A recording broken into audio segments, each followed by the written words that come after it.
they talking real loud, spreading no lie, trying to bring me down. Enemies lurking, but I won't back away. Got a vision in my mind, I'm here to stay. Got my crew beside me, we rise like a tide. When the storm gets rough, we ain't gonna hide. Propaganda swirling, but it won't touch me. Only love around, that's how it's gonna be. Keep moving forward, never looking back. The truth's in the power, it's an unstoppable track. In the city lights where dreams collide, we hustle through the night, fire in our stride. Whispers in the dark can't dim my glow. With rhythm in my soul, I'm ready for the show. We break the chains, rewrite the rules in this concrete jungle where nobody's fools. Unity sings louder than the lies they scheme. In the heart of the struggle, we dare to dream. Keep moving forward, never looking back. The truth's in the power, it's an unstoppable track. Another Queen Ahmadiyyah production. Haze on the corner, they talking real loud, spreading no lie, trying to bring me down. Enemies lurking, but I won't back away. Got a vision in my mind, I'm here to stay. Got my crew beside me, we rise like a tide. When the storm gets rough, we ain't gonna hide. Propaganda swirling, but it won't touch me. Only love around, that's how it's gonna be. Keep moving forward, never looking back. The truth's in the power, it's an unstoppable track. In the city lights where dreams collide, we hustle through the night, fire in our stride. Whispers in the dark can't dim my glow. With rhythm in my soul, I'm ready for the show. We break the chains, rewrite the rules in this concrete jungle where nobody's fools. Unity sings louder than the lies they scheme. In the heart of the struggle, we dare to dream. Keep moving forward, never looking back. The truth's in the power, it's an unstoppable track. Haze on the corner, they talking real loud, spreading no lie, trying to bring me down. Enemies lurking, but I won't back away. Got a vision in my mind, I'm here to stay. Got my crew beside me, we rise like a tide. When the storm gets rough, we ain't gonna hide. Propaganda swirling, but it won't touch me. Only love around, that's how it's gonna be. Keep moving forward, never looking back. The truth's in the power, it's an unstoppable track. In the city lights where dreams collide, we hustle through the night, fire in our stride. Whispers in the dark can't dim my glow. With rhythm in my soul, I'm ready for the show. We break the chains, rewrite the rules in this concrete jungle where nobody's fools. Unity sings louder than the lies they scheme. In the heart of the struggle, we dare to dream. Right, hello everyone. Thanks for tuning back in once again to the original Queen Ahmadiyyah Shakur show. I'm your host, Queen Ahmadiyyah Shakur, and this is your Sunday Vitamins. So as you're coming in, please feel free to go ahead and subscribe to the channel if you haven't done so already. Be sure to click that notification bell and click the word all so you're notified each time the Queen Goddess goes live. Okay, so let's get ready to get into it. But before we do, let's have a brief word from our sponsor at 12 Tribes. Do not buy 12 Tribes on Earth hair growth oil and hair magic elixir unless you want super healthy, gorgeous hair that grows. They have a whole line of amazing hair growth products, including hair growth leave-in conditioner spray, hair growth shampoo, hair growth spray, and hair growth butter. I'm starting to sense a theme here. They include quality natural ingredients. They smell amazing, and you can see the results for yourself. So if you're looking for healthy hair growth for your natural or relaxed hair, try 12 Tribes on Earth today.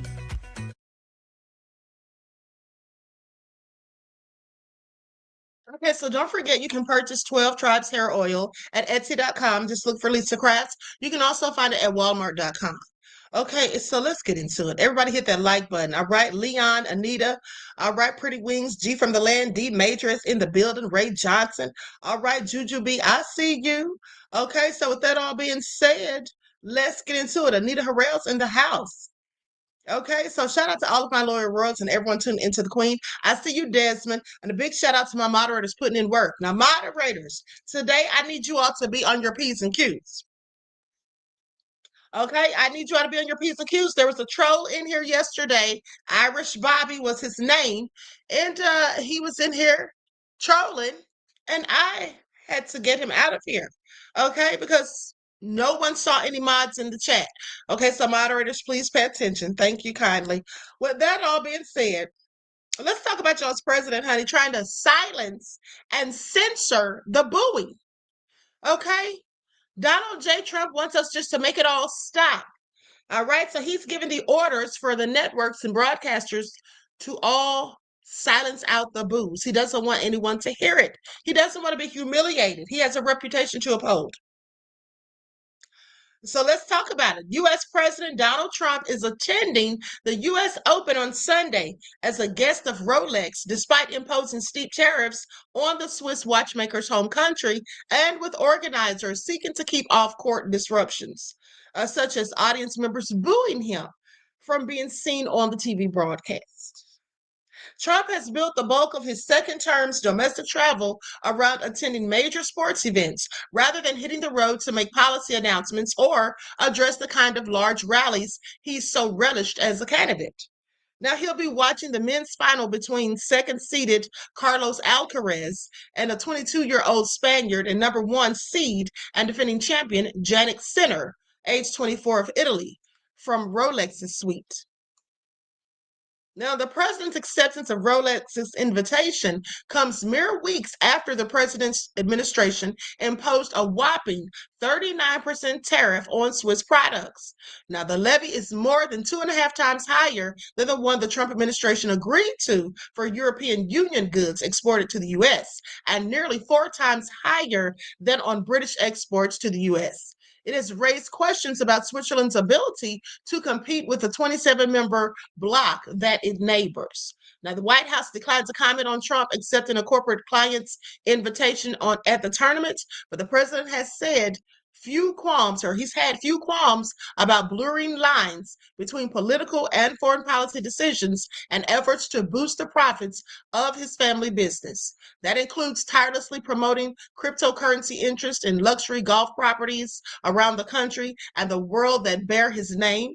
Okay, and he announced Friday that the U.S. will use its turn hosting the Group of 20 Summit in December 2026 on stage, okay, to the stage the sweeping events at Trump National Doro in South Florida. Okay, now any negative reaction to Trump's presence won't be shown on ABC's national telecast per second policy. Okay, the U.S. Tennis Association said this themselves. They said, we regularly ask our broadcasters to refrain from showcasing off-court disruptions. That's what they said in the statement. Now, Trump was once a U.S. Open mainstay, but hasn't attended since he was loudly booed at the quarterfinals match in September of 2015, months after launching his first presidential campaign, mind you. Now, the Trump organization once controlled its own U.S. Open suite, which was adjacent to the television broadcasting booth in Arthur Ashe Stadium, but suspended around 2017 during the first year of Trump's first term. Now, the family business is now being run by Trump's son, with her father back in the White House. Trump was born in Queens, home of the U.S. Open, and for decades was a New York area real estate mogul and later a reality TV star. Now, attending the tournament before he was a politician, he usually sat at the suite's balcony during night matches and was frequently shown on the arena's video screens. Now, that's before he got into politics. Now, Alcaraz said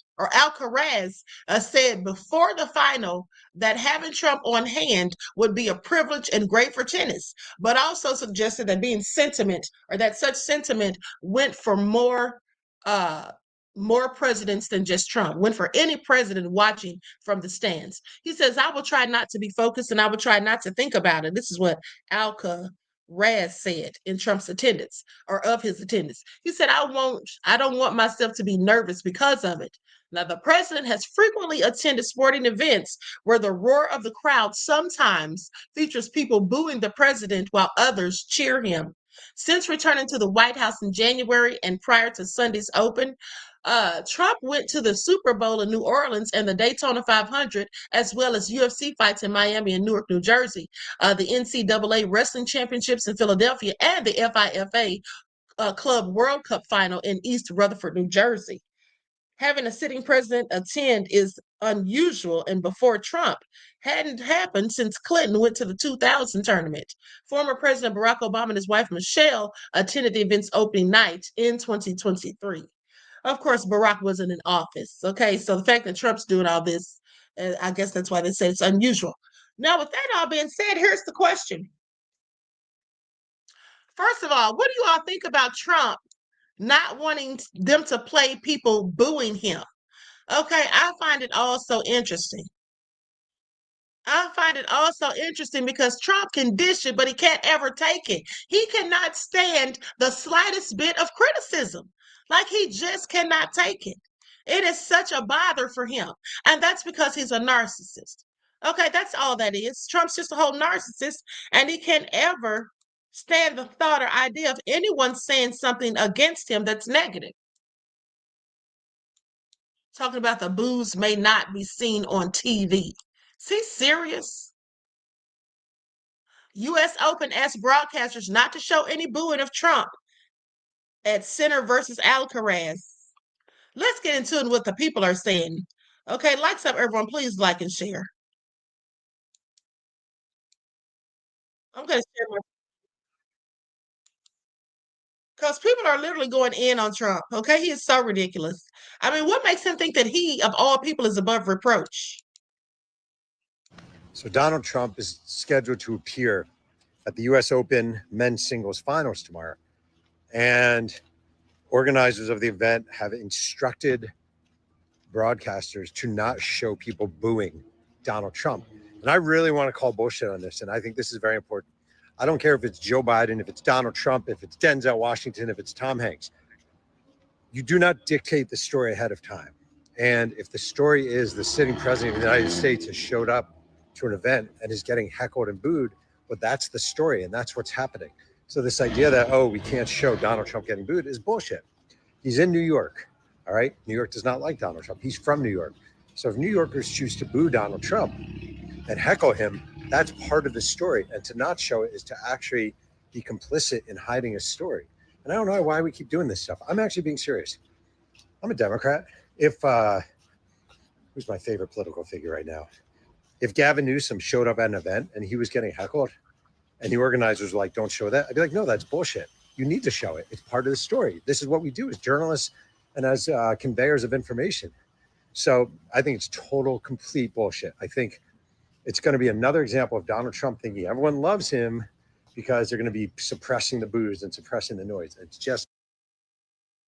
See, this is what Trump does. He tries to literally rewrite history or dictate the narrative for future references. That's all he's doing, because 10 and 20 years from now, he doesn't want people to look back and see that he was a whole laughing stock and a whole clown as the president. How he humiliated and embarrassed his country with his buffoonery and ignorance. Okay? So he wants it to look like everyone just loved, adored, and worshiped and praised him. No one dared to boo him. Trump, please sit down somewhere. Nonsense. If he gets booed, if he gets heckled, that's part of the story. And broadcasters need to say, well, Donald Trump decided to come to New York. He's not that loved here. Now he's getting booed. Like, that's fair. And it's such bullshit. I'm tired of this bullshit so much. Tell the fucking story as it is. If he gets cheered, show the cheers. If he gets booed, show the boos. If people are disgusted by him, show the disgust. If people are thrilled by him, show the thrills. But stop changing the story to a preconceived narrative. It's not journalism. It's not right. It's not accurate. And it's something you see in authoritarian nations, period. Exactly. And that's just a fact of the matter. But yet he's the one always talking about fake news. Trump, you're fake news. Look at all these people out here protesting against this arrest in D.C. These people are so over it, okay? And he is so looking real stupid right now, trying to act like everybody's so excited and thrilled, and the old ladies are coming up thanking him that they can finally walk across the street to buy a loaf of bread. All the lies. Talking about there's no crime in D.C. anymore. Please. My dad worked for the government. All of my neighbors work for the government. I was a contractor for the government. It's such a huge part of it, and it can work as a community that it's part of. But to see the destruction of the federal workforce and the importation of the National Guard to try to keep peace where crime is at the lowest it's been in 30 years, it's just, it moved me to protest. My thing is to Republicans, you need to do what's right. You need to think about the people that voted for you. All right, some people are just beyond repair. But the people who are voting in Congress and the people on the Supreme Court, you know what's right. Do what's right. I know what DC is like. Like, it's pretty calm for the most part. So I feel like, again, it's just a tactic to get us riled up, to make us go against each other. But again, if we have moments like these, we can just show each other, like, look, it's not like that. Okay, so y'all heard that. And here's the thing. This idiot has the people in Detroit, the National Guard. Do you all know that those troops in D.C. are literally picking up trash? I bet y'all didn't know that. While he's sitting there acting like, oh, they're just cleaning up, everything's going to be fine. Yeah, those people are picking up damn trash. Then here's the thing. They're out there carrying these signs that say, no one paid us to be here. We hate you for free. That's what they said for Trump. Hold on, let me go to it. I mean, he has these people out there picking up trash. Make it all make sense.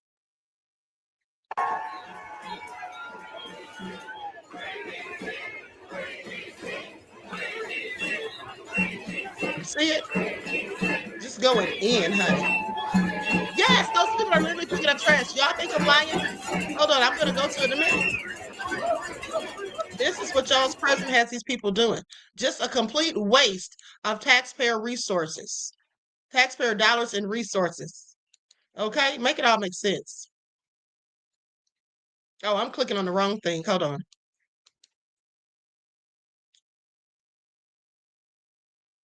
Donald Trump's little secret dinner that he had with Republicans at the White House the other day just got released, and it's so infuriating. And I just want to show you this stuff. Trump had this dinner on this ugly patio that he built over the beautiful Rose Garden, and the rapid response account for his administration called it the grand opening of the Rose Garden Club. All of these people are Republican members of Congress. This is the welcome card that everybody had at their table when they sat down, and calling it the Rose Garden Club kind of implies exclusivity at the White House, which is meant to be the people's house. It's just gross. But the menu got leaked, and this is what really annoyed me. They served garden salad, strip steak, roasted chicken, things like that. So let me just get this straight, Republicans. We can use taxpayer dollars to serve all of these different members of Congress steak, but we can't use taxpayer dollars to give kids school lunch. We can't use taxpayer dollars to expand food assistance programs. We have to cut those programs. Are you kidding me? While there are single mothers out there who are struggling to get by and they just got kicked off their food assistance program, Donald Trump and his buddies are whining and dining at the White House using taxpayer dollars, eating steak. They're happy to take care of themselves, but when it comes to hardworking folks, they just don't care. Okay? That young man told no lies. I have to agree with him. I have to agree with him, honey. Now look at this. Y'all think it's a game? Y'all think I'm lying? Y'all think that Trump doesn't have these people out here picking up trash? Look at it. I'm not even joking. Trash in D.C.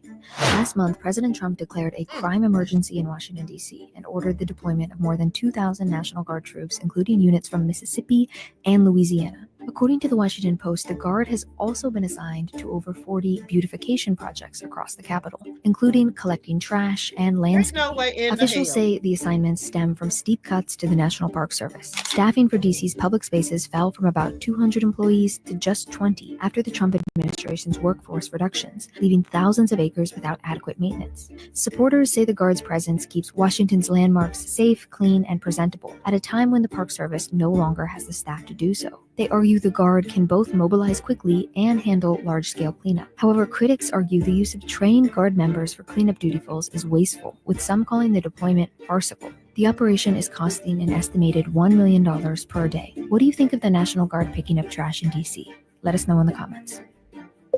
I think it's a darn shame. That's what I think, okay? think it's absolutely crazy. The National Guard picking up trash, I wouldn't do it. I absolutely wouldn't do it. This is not in my job description. This is not what I was hired for. Okay, I didn't apply for this. Is Trump crazy? Yeah, he is. He absolutely is, if you ask me. And let's not forget him and Mark Zuckerberg. I'll go to that in a minute, but they got caught on a hot mic talking about how much money Mark Zuckerberg was going to spend and all that. Hold on. Oh, these people have been going in on Trump, and rightfully so.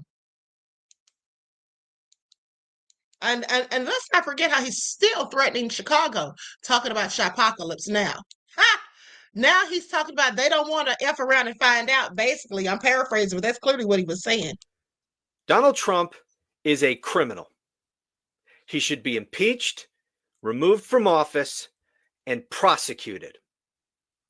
I've been meaning to get to this news story for a couple of days. I'm sure most of you are aware of this by now, that Donald Trump, President of the United States, murdered 11 Venezuelan nationals. He says that they were gang members, that they were drug traffickers, and that therefore he had a right to kill them. They were in a boat in international waters, and he ordered the U.S. military to blow them up, which they did. And he's very, very proud of this. In fact, he has posted video of the crime that he ordered across his social media platforms, bragging about what he did. And I'd like to play you a little bit of that video and show you what he posted. This particular post is from Twitter.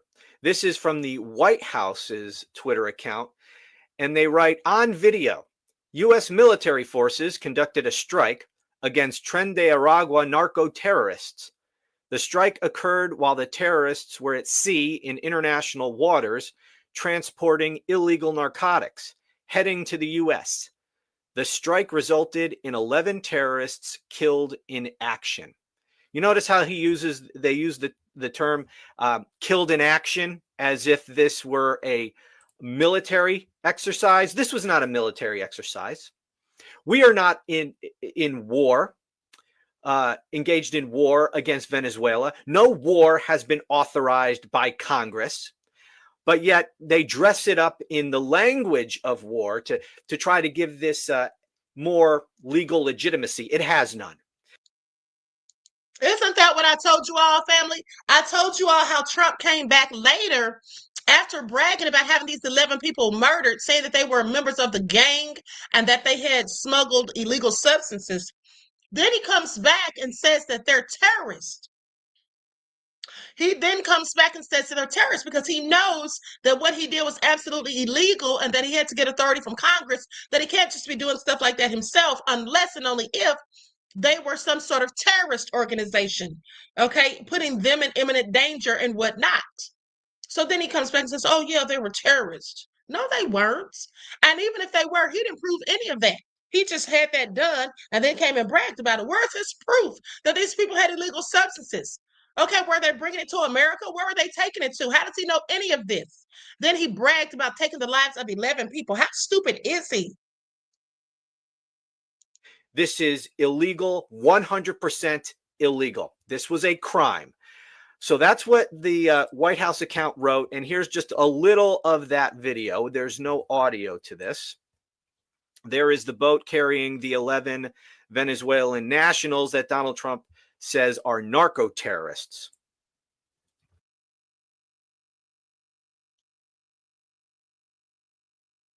Darn shame. You all know how it all went down. Okay, so, and then, like I said, he's still making these threats to Chicago. Let's talk about it. Trump not at war. Now, mind you, this is what what's the guy's name? Homan? Tom Homan. This is what he says when he doubles down. Now, he's trying to defend Trump, and he's saying that Trump's not declaring war on Chicago. It's not them, it's the cartels. Okay, so they have cartels in Chicago, apparently. Trump not at war with Chicago, but with cartels, Tom Homan says. President Trump's prioritized sanctuary cities because sanctuary cities knowingly release illegal alien public safety threats to the streets every day. So White House border czar Tom Homan is doubling down on President Donald Trump's stated plans to send the National Guard to Chicago, telling CNN that the next steps in the White House crime crackdown could come to the fore next week. Absolutely. This is what he told Jake Tapper on Sunday on State of the Union, saying you can expect action in most sanctuary cities across the country. President Trump's prioritized sanctuary cities because sanctuary cities knowingly release illegal alien public safety threats out into the streets every day. That's where the problem is, he says. Now, Trump dispatched National Guard troops in Washington and took control of the city's police department in August, much to the chagrin of city residents who overwhelmingly opposed the takeover. But boasting that the nation's capital is now a crime-free zone, which is all lies and BS, mind you. Okay, the president has looked to cities such as Chicago, New Orleans, and Baltimore as perhaps next in his nationwide immigration and crime crackdown, saying we're going in. Okay, he said of a coming National Guard deployment to Chicago last Tuesday.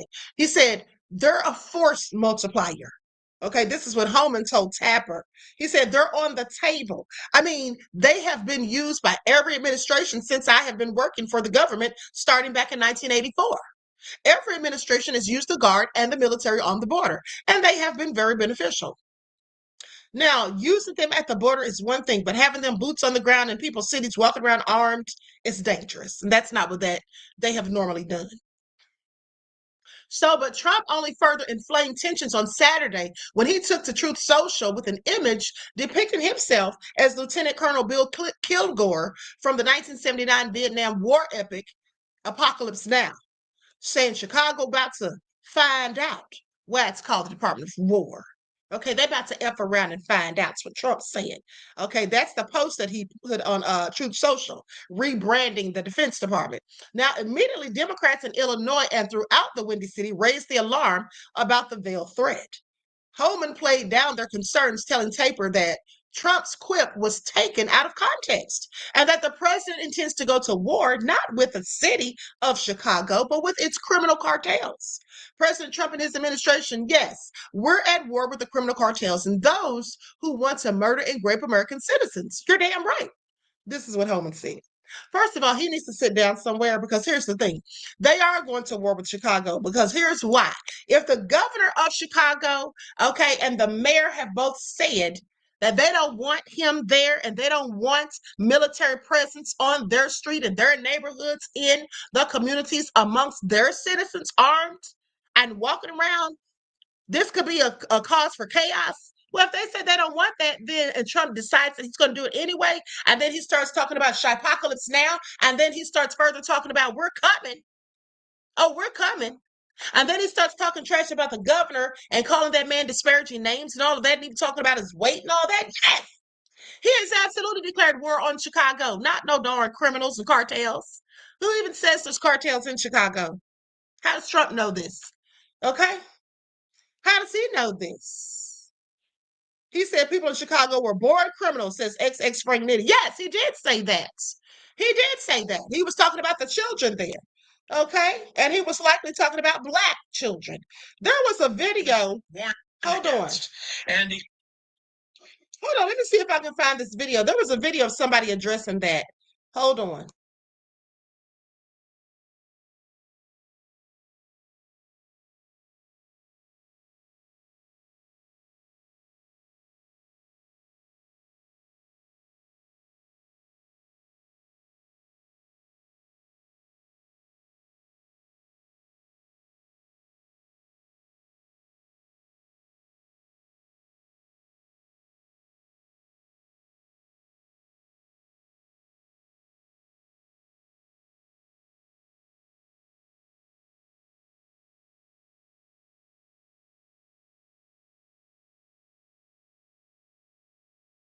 Now I want you all to listen to this, okay?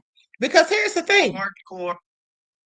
I want you all to listen to this because Wes Moore, Governor Wes Moore,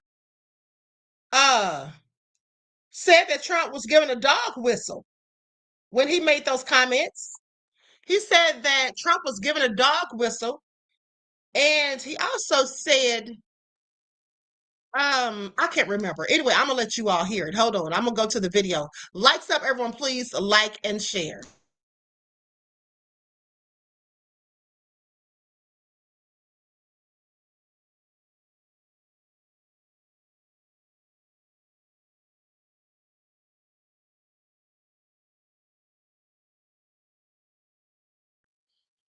Trump is something else. He really is. Here we go. Lights up, beloveds. They don't need housing. They need to get rid of the criminals. These are hardcore criminals. You know, we took many people off the streets of Washington, D.C. They're hardcore. They're not going to be good. In 10 years, in 20 years, in 2 years, they're going to be criminals. They were born to be criminals, frankly. They were born to be criminals.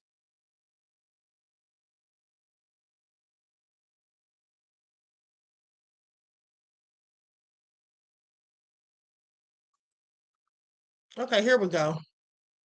Y'all heard what he said. He said they were born to be criminals and then said they were hardcore. I mean, it's the nerve of it all for me. I don't think anybody was born to be criminals. Okay. Trump with your silly stuff. Maybe him. Maybe he was. They were born to be criminals, and they're tough and mean, and they'll cut your throat, and they won't even think about it the next day. Governor Wes Moore is firing back, escalating his war of words with the White House, comparing the president to racist TV character Archie Bunker and calling the comment a dog whistle in an appearance in Howard County. Do not listen to what Donald Trump called you yesterday. When the president from the Oval Office calls you natural-born killers, children who are born to be violent, I say this: I respect the office, but I will never honor ignorance. So I asked the governor if he thought he could use any kind of federal help combating crime. We have been very clear with this administration that federal resources like that, like FBI and ATF, et cetera, those are always useful. But Moore says he draws the line at the National Guard.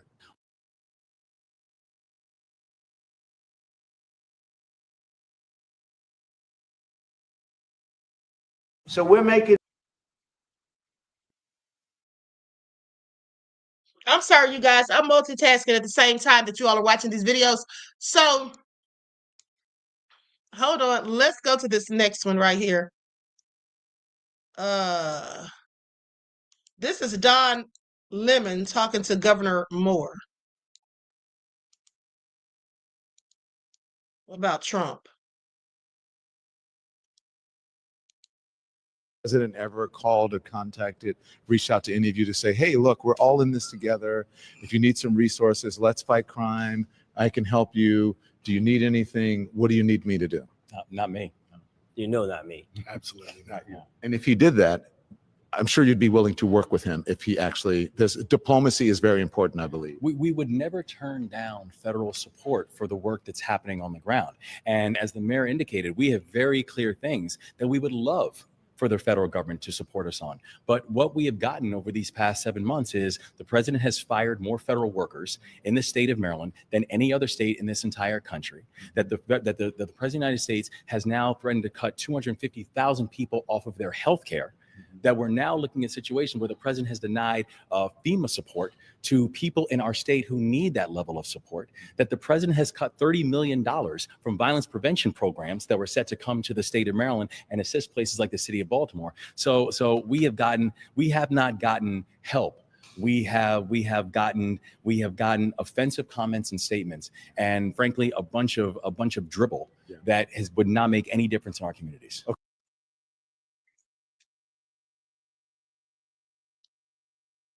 Okay, no lies detected.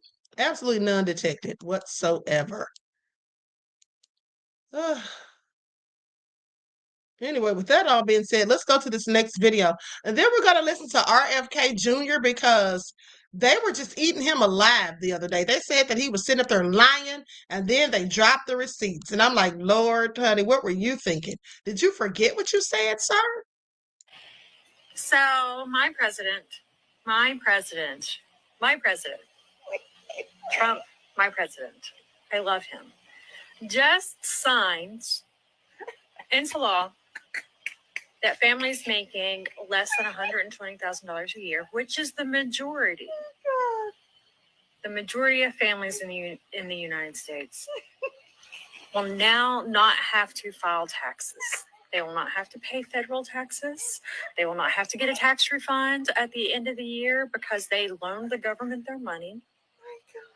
My president signed that in, and I just cannot wait.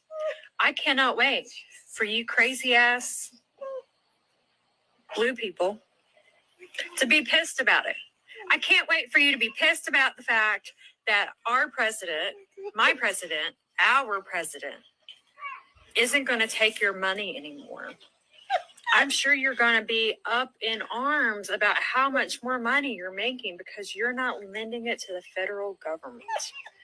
I can't wait for the psychotic breakdowns that are going to happen when people realize that he's actually helping them and they have to admit it.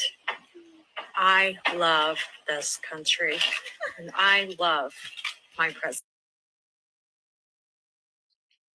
This lady sounds like a whole idiot. Did y'all hear her? She really believed the foolishness she was saying. She really believed it. Girl, when did Trump stop taxes from being paid? Sit down somewhere, honey. Absolutely cannot. Now watch this. All these people going in on Trump's silly self, just protesting left and right, booing him. He's trying to hide from the boos, trying to paint false narratives, making threats to Chicago. Why don't you make those threats to Putin, Trump? Why don't you do that? Because you already said that they're conspiring against America, but he hadn't made any threats, has he? Nope, not to Putin. Broke out in both Chicago and Washington, D.C. yesterday as fascist dictator of the United States, Donald Trump, posted on his trash social network, "I love the smell of deportations in the morning. Chicago about to find out why it's called the Department of War." And he put a little fake picture of himself with like bombs going off in the background over there and helicopters flying. And I guess, is this a parody on Apocalypse Now? It said Chipocalypse Now. I just don't get this. This is just so embarrassing. People around the world are making fun of him. They're making Yeah, people are making fun of this idiot. And then this dude just called it Chipocalypse Now. That's what I called it when I first saw it yesterday. If y'all remember, I said Chipocalypse. What the hell is he talking about? Then I realized it's supposed to be Shy-pocalypse because he's talking about Chicago. Trump, please sit down somewhere with your lame jokes. making fun of the United States because of this shit. Let's take a look at those massive protests, shall we?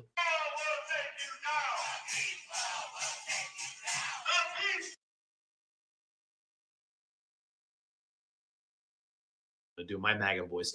That's not a very large crowd. There's only a dozen people there. Let's take a wider look, shall we?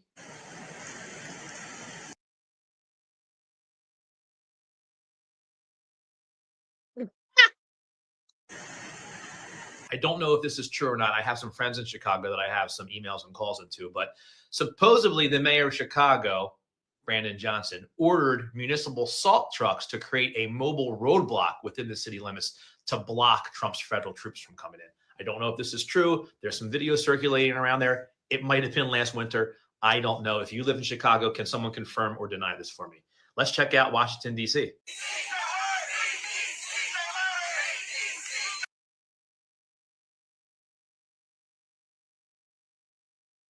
Chicago, way to go, Washington, D.C., way to go, anybody who got out and protested either this weekend, last month, No King's Day 1.0. Kudos to you guys. I went out and protested a couple times. It was a lot of fun. No Kings 2.0, by the way, is being planned, scheduled for October 18th. Just a little bit more than a month away. So keep an eye out for a No Kings protest near you. Last time, millions and millions of Americans, true patriot Americans, took to the streets and protested the dictator, fascist dictator, Donald Trump. And we're going to do it again, October 18th. And MAGA is going to try to deter you, and they're going to try to scare you from going out. And Trump's going to say he's going to deploy troops to scare you from going out to protest. You don't get scared. You go out and protest. Don't let anybody intimidate you. Don't let anybody shut you down for anything that you are passionate about, not just protesting a dictatorship. Do not be afraid Do not give in to fascism. Do not give in to bullies like Trump and the Trump administration. Okay? You need to be heard. Be loud. Keep being loud. Tell your friends to be loud. And you can be loud by doing other things too. You don't have to protest. You can repost an article on social media. You can turn off the comments if you don't want to deal with it. You don't have to make inflammatory videos like I do. It's okay. You can, but make a video. Turn off the comments if you don't want to deal with it. You would be shocked and surprised who sees your videos. I get messages and texts from people I haven't heard from in. Okay, so with that all being said, Chris says Chicago wants the troops there. Well, no, they don't. No, they don't from the looks of it, beloved. You may want the troops there, but clearly they don't. At least the governor and the mayor don't. And I think they're the ones that matter. Okay? Because they're in charge. All right. Red Area says Trump don't give a F about these protests. They just get ignored. He does care. Yes, he does. Anytime, let me tell you something, honey. Y'all can sit here and try to cape for Trump all you want, but the bottom line is Trump does care. And how do you know he cares? That's because he ordered the broadcasts and networks not to play people booing him. So anyone who is so arrogant that they don't want people to know they're being booed, you think they don't care about protests? Of course he does. The protests make him look bad. The boos make him look bad. Anything that makes Trump look bad, he has a problem with it. Okay, that's just obvious. Okay, there's no denying it. I mean, you could deny it, but does it make any sense to? Okay, and Kebulon Music says Chirac is trash, and y'all are okay with the drilling and killing. The NOI haven't done jack. So let's see what that burn Trump or that bum Trump has to offer. Well, you can see what he has to offer, but let's not, because I don't care what Trump has to offer. What Trump does have to offer is a whole bunch of racism and BS, okay? Trump's trying to deflect and gaslight us from paying attention to the Epstein stuff, and at the end of the day, he doesn't give a damn about crime. He's a criminal himself. Y'all need to wake up and smell the coffee and start being realistic and living in reality and not in a fantasy world. At the end of the day, Trump doesn't care about you. He doesn't care about the people of Chicago, people of Baltimore, people of DC. He doesn't care about any of that. Trump cares about painting and pushing narratives, false ones to be exact. That's what that is, honey. And like I said yesterday, in case you missed it, or maybe I said it the day before, the bottom line is no matter where Trump and those troops go, they're only going to be there for a limited amount of time. I would gather, if I had to guess, I would venture to say about 30 days. And after those 30 days are over and they leave, what do you think is going to happen? It's going to go back to business as usual. That's how that works, okay? That's how that works. All right, now let's stop with the foolery. Now, with that all being said, let's get into RFK Jr. sitting up here lying through his teeth, honey, and people just going all in on him. People just going all in on him, to say the least. Okay, here we go. Trump is just so ridiculous. I'm going to share my screen. Likes up, everyone, please. Like it. Honey, I don't know why some of y'all still have belief and hope in Trump. A person who lies through their teeth pathologically on a regular basis, not every now and then, all the time. How do you know he's lying? Because his lips are moving, period. You have to be crazy to believe anything he says, or to think that anything that he's doing is ever for anything good for anyone other than himself. He's already shown us who he is. And Human Services Secretary RFK Jr. showed the country once again that he is not just a raving conspiracy theorist, and he definitely is one of those. He is also a pathological liar. Take this exchange, for instance.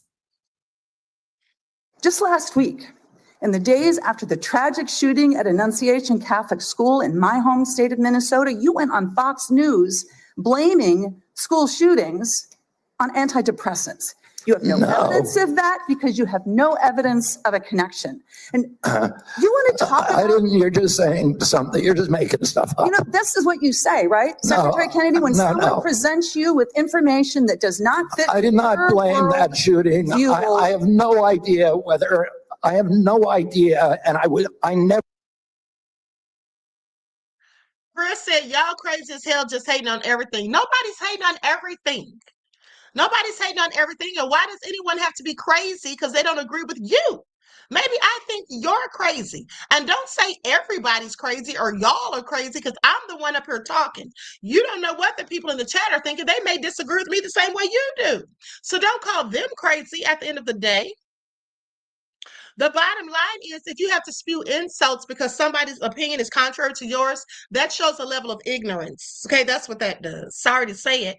At the end of the day, people can have their own opinion. You don't have to agree. Just respectfully agree to disagree, okay? That's how that goes. At the end of the day, nobody has to be crazy just because we don't like Trump. All right. And nobody's hating on anything. Why is it always that ignorant people love to say when somebody disagrees with them or with someone specifically that they're hating? What happened to people being accountable or at least being able to take criticism, whether it's constructive or not?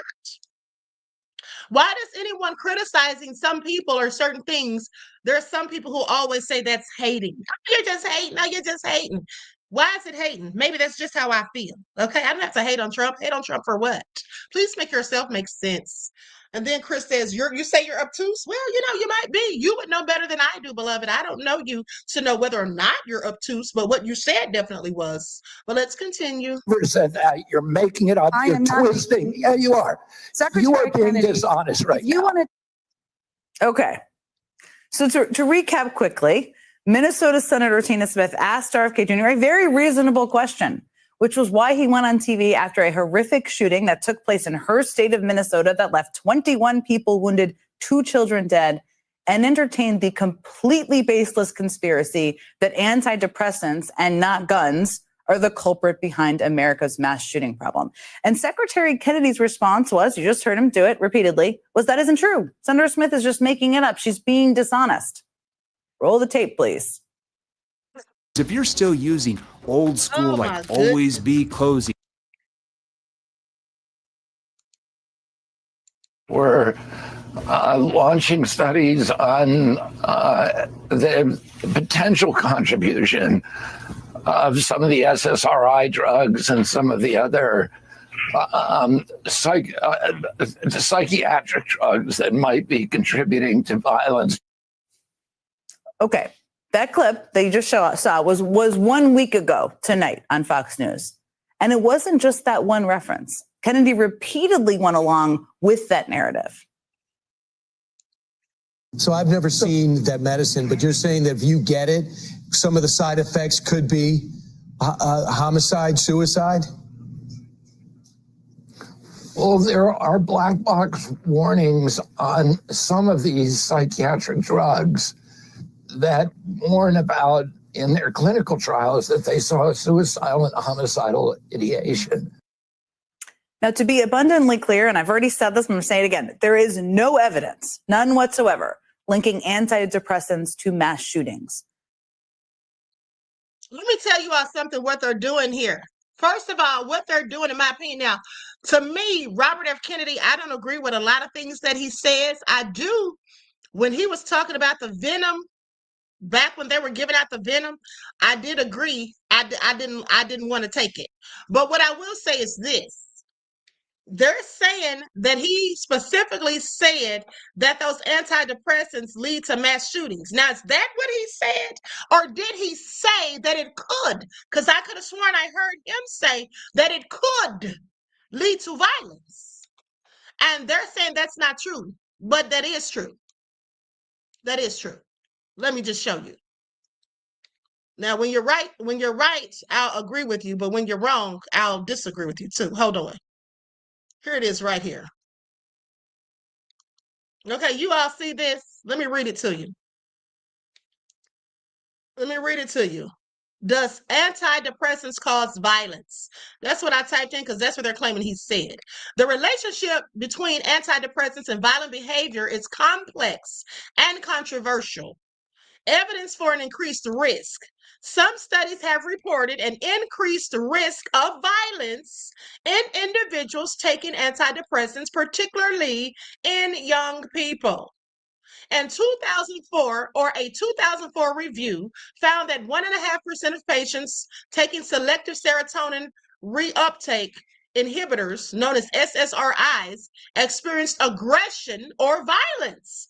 Another study found that adolescents taking antidepressants were 3.5 times more likely to engage in violent behavior than those not taking antidepressants. So I'm sorry.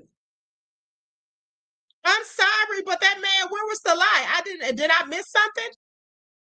Did I miss something? Okay. Did I miss something? Red Harry said exactly. He said they're launching a study. I've seen commercials for antidepressants warn of suicidal thoughts. Exactly. And I have too. That's when I said to myself, well, hold on now. Make it all make sense. If somebody is depressed and you're giving them something to treat it that could cause suicidal thoughts, isn't that in fact defeating the purpose? Why in the hell would they want to take that? I asked myself. And that's what y'all should do. Sometimes you got to sit back and ask yourself, does this make any damn sense? Because I promise you, a lot of times it doesn't. Okay, just like when they said, President Biden, to be exact, said there is a pandemic of the unvenomized. Remember? But y'all know what word he actually used. And then implied that people that didn't have the venom could get the other people that had it sick. Make that make sense. How the hell can I make you sick when you got it and I don't? If you can get sick from me and I don't have it and you do, why the hell did you get it? I'm just saying, it just takes a little bit of common sense. You don't even have to use critical thinking skills for some of this foolishness. But some of y'all just don't have common sense because common sense ain't always common, sadly. But anyway, now I'm not talking about any lawyer words because I know y'all have common sense, but I'm talking about the trolls. Okay, that's right. Michi said, yep, question everything. Exactly, beloved. Exactly. Okay. So with that all being said, they're sitting there going in on this man like he's just telling a whole lie, but I'm pretty sure that what he said is based in some evidence from studies. Allegedly.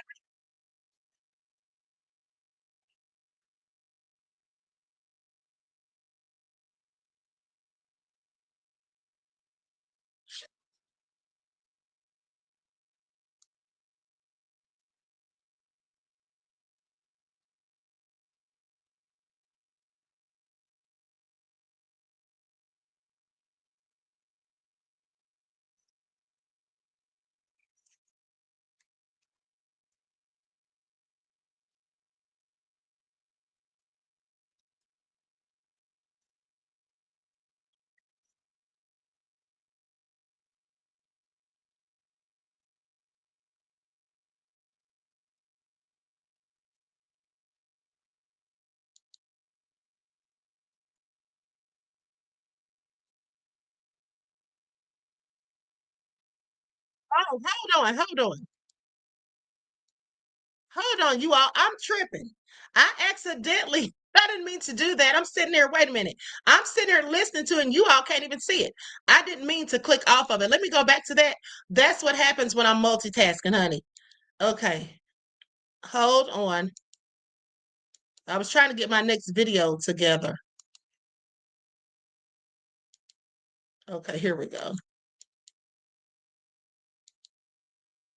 Ugly bill. The man in charge of America's healthcare system simply denied that the bill, that is the biggest cuts to Medicaid benefits in history, made any cuts at all. The Congressional Budget Office, just to give you a specific stat here, estimates that Trump's big ugly bill cuts approximately $1 trillion from Medicaid funding over the next 10 years. Now pay attention because he said there was no cuts to Medicaid, but she's saying that there is from the big beautiful bill. That's what Trump calls it. She's calling it the big ugly bill. Okay, because there's nothing beautiful about it as far as I'm concerned. But anyway, she's just basically saying they caught him in another lie. But according to Kennedy, there are no cuts. No cuts to see here. Nothing to see here whatsoever. I mean, even after being caught in that $1 trillion lie, Kennedy continued to try to sell the American public a complete bag of goods. Check out how Kennedy gets fact-checked live as he tries to mislead the public about the impact of Trump's big ugly bill on America's rural healthcare system. It's going to have it's going to be the biggest infusion of federal dollars into rural health care in American history. Yeah, you know why? Because you're cutting $150 billion for rural hospitals. You're putting $50 billion back. That's not an infusion. That's a loss of $100 billion. Okay. Bernie needs to sit down, so we're always trying to go in. I find it interesting. Now, here's the thing. Byron says, told y'all, we still love you, Queen. Byron, please sit down somewhere. Okay, I saw your little smart comment talking about Queen. I see you own one today. Now, listen. Somebody asked in the comments, what is wrong with his voice? He sounds like he's 90 years old. Listen, I told you all, this man has a disability. Let's not clown people due to their disabilities, which is something they cannot help. He has a voice issue. It's called spasmodic dysphonia. It's a neurological voice disorder where you have like involuntary spasms in the vocal cords. His sister seems to have it too, because I've heard her speak and she sounds just like him. So maybe it's hereditary. I don't know. But at the end of the day, it's something he can't help. All right. Something like that can happen to anybody. So y'all, let's not try to poke fun, because you might wake up with it yourself. Everybody can feel the burn on that one. And it does not take a mathematician, because here's the thing. Imagine if I stole $150 from you and then I gave you $50 back.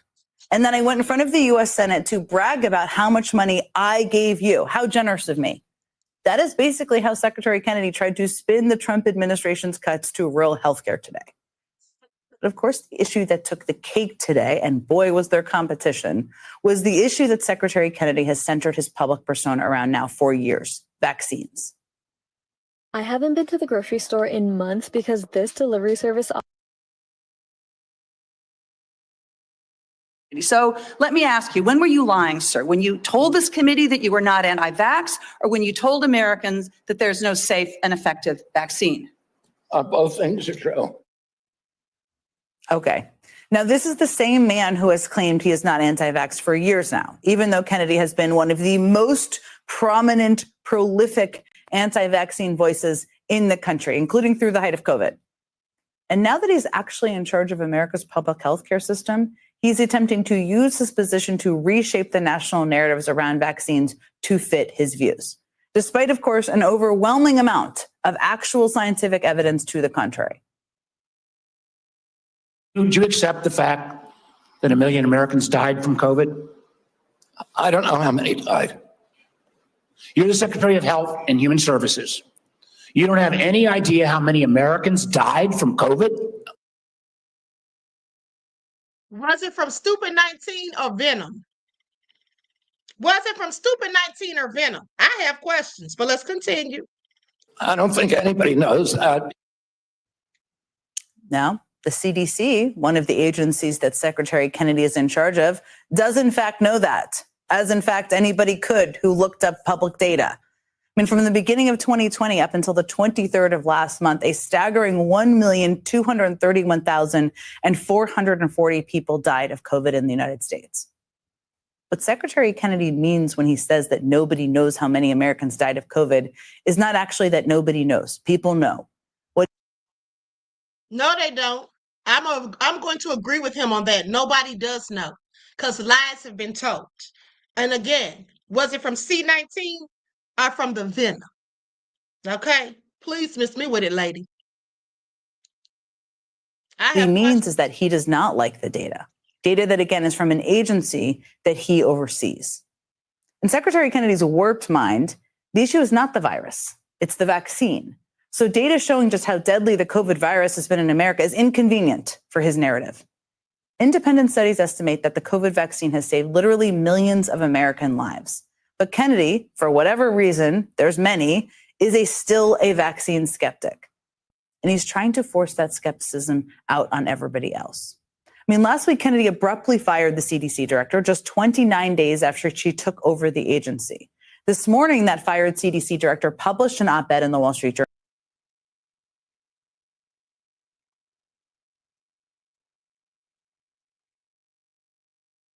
Okay, so she's talking about how he fired that lady. I agree, he should have fired her. That's my opinion. I think he should have fired her, period. That's my opinion, okay? Like I said, I don't fool with Kennedy like that, but I agree with some of the stuff that he said. Now, with that being said, let's go to him getting into it with Senator Raphael Warnock. This should be good. Honey, they were giving him the blues. Do y'all hear me? Please pay attention. They were letting him have it on all sides. The panel has criticized. Look at the two black guys in the back. Okay, look at this, specifically this one right here. Watch how they look at him. Every member of this panel has criticized President Trump and demonized him. Have you ever Are been you briefed? complicit in the assassination attempts on President Trump? Sir, I'm asking the questions. You are the witness. It's a simple yes or no question. Raphael said, I'm asking the questions. You are the witness. Okay. DJ Major said, not the side eye. Didn't he give him the side eye? I'm hollering. But let's go back. Hold on. Let's look at it one more time. Every member of this panel has criticized President Trump and demonized him. Have you ever Are been you briefed? complicit in the assassination attempts on President Trump? Sir, I'm asking the questions. You are the witness. It's a simple yes or no question. Oh, crazy.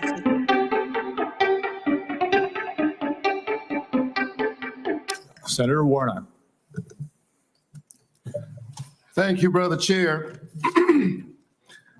Less than a month ago, we received the heartbreaking news that a gunman opened fire at the CDC campus in Atlanta, Georgia.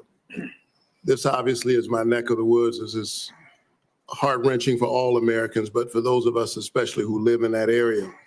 A DeKalb County police officer, David Rhodes, was killed. The shots hit buildings on campus in at least 180 places, narrowly missing the CDC's daycare center. Law enforcement recovered nearly 500 shell casings. Clearly, he came to do a lot of damage. It's a miracle, and thanks to the quick action of Metro Atlanta and state law enforcement, more people were not killed. The Georgia Bureau of Investigation announced that prior to the attack, the gunman expressed discontent with the COVID vaccine and, quote, wanted to make the public aware of his distrust of the vaccines.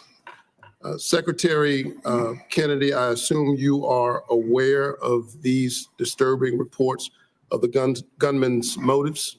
Yes. And, I understand that some people may have concerns about new medical breakthroughs, but those people don't have the world's top medical experts working under them. You've been over HHS for 7 months now. Have you ever been briefed by CDC's career immunization officials to discuss your concerns? And by the way, every member of this panel has criticized President Trump and demonized him. Have you ever Are been you briefed? complicit in the assassination attempts on President Trump? Sir, I'm asking the questions. You are the witness. It's a simple yes or no question. Have you ever been briefed by CDC's career immunization officials to discuss their concerns? Yes, I have. What was the answer? Yes. You have been briefed by CDC officials, the career immunization officials to express your... The senior vaccine safety scientist, for example. Have you ever been to the CDC as secretary before the shooting on August 8th? Have I ever been there as secretary? Have you been there as secretary before the shooting? No. Okay. Let's return to the shooting and the aftermath. Secretary Kennedy, I'm about to ask you a series of yes or no questions about the events of the past month. And I would appreciate just a yes or no response. You called Dr. Manarez to your office on August 25th for a meeting. Is that correct? Yes or no? It could be. I just don't know the date. I'd have to check my calendar. Was Jim O'Neill the man you just appointed as acting director of CDC in the room on whatever date you met with him, since you can't recall? Was he in the room when you met with Dr. Manarez? In that meeting, did you criticize Dr. Manarez for her statements to CDC following the shooting where she said, quote, misinformation can be dangerous? I don't believe so. I have no record. You don't believe you criticized her? Oh, I criticized her. Did you criticize her? Did you criticize her? I don't even. Did you criticize her for her statements to CDC workers following the shooting? Did I what?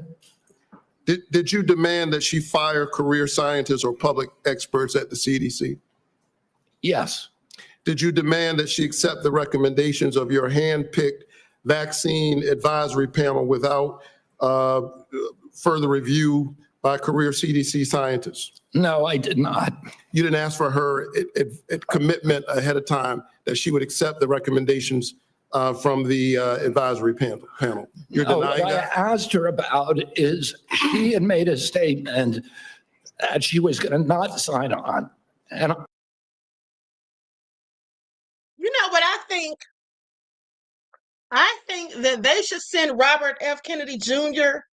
the questions in advance, at least a day in advance, so he can have his answers ready and then can go ahead and say them, because he already has a difficult time getting his answers out sometimes because he has that speech impediment, unfortunately, but also because, when they're asking him certain questions, he has to think about the answer. He has to think about the answer. Poor thing. They should at least give him the questions in advance. It's all nefarious. But let's continue. I wanted clarification about that.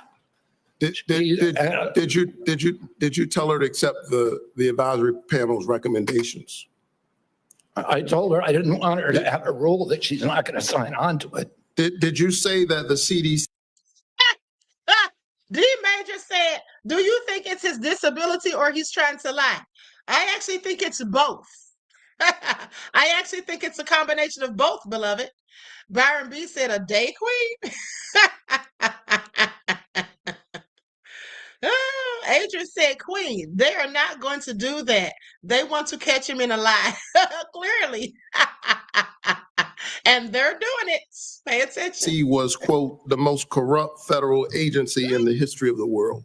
Not the history of the world, but definitely Did you say HHS. Did you say I did not say that, but I. Steven said he's got to think hard because he lies. Byron B said, let him write his answers. D Major said he's under oath for a reason. D Major said, I don't agree with that. They already do enough cheating. Okay, I mean, that was just a suggestion. Did say it's the most corrupt agency in HHS and maybe the government. So you call the CDC corrupt. Did you say that CDC staff are, quote, horrible people? Horrible people? Did you say that they're killing children and they don't care? No. Okay, I think that we all have a history of listening to you and these answers, but you're on the record for a number of these statements. Despite your lack of credentials and expertise, clearly you have an agenda. It is a threat to the public health of the American people. It's clear that you are carrying out your extremist beliefs, which is why you attempted to fire Dr. We're the sickest people in the world. Sir, I'm not. We're the sickest people on earth. I'm speaking. They are going in on this poor man, honey. It's all crazy. Do you all hear this? Agent said the CDC is corrupt. Honey, let me tell you something. Raphael Warnock is going in on him. He won't let the poor man get a word in edgewise, and then he's throwing shade. He's talking about your lack of credentials and expertise.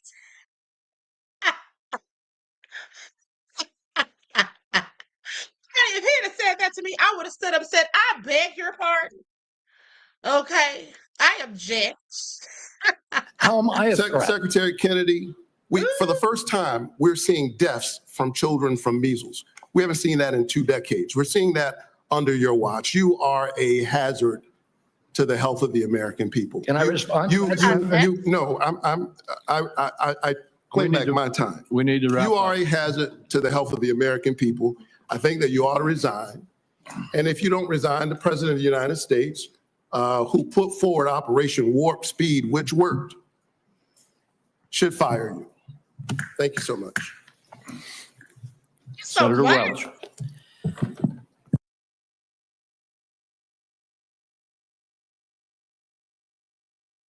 Do you all hear this? Look how he's looking, you guys. Look how he's looking, family. Look at his face. Wow. I'm talking about it's a shade of it all for me. He told him, you are a hazard to the health of the American people, and I think you should resign.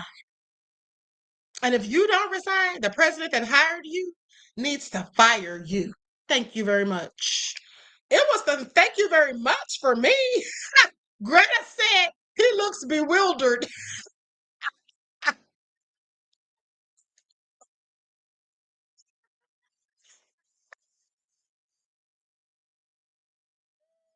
Honey, this is hilarious.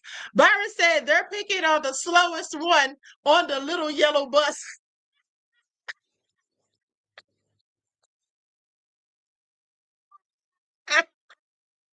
Swift said he said what he said. Ooh, honey, this is all crazy. Do y'all hear this?